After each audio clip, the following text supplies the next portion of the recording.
You have a freshly squeezed juice and you want to keep it fresh for longer?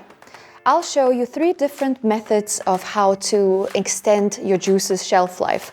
So let's empower your cooking.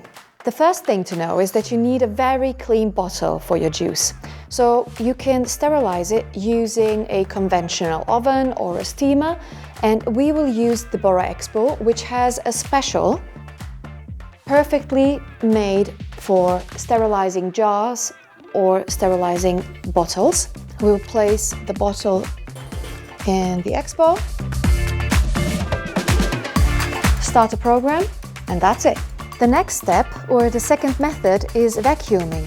What happens there is that you get the air out of the bottle to slow down the process of decomposition.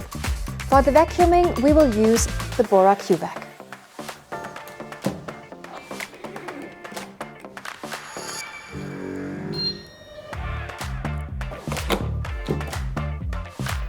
And last but not least, you could actually freeze the juice, like in one of these ice cube trays, and keep it fresh for months and use it for your breakfast bowls or mocktails.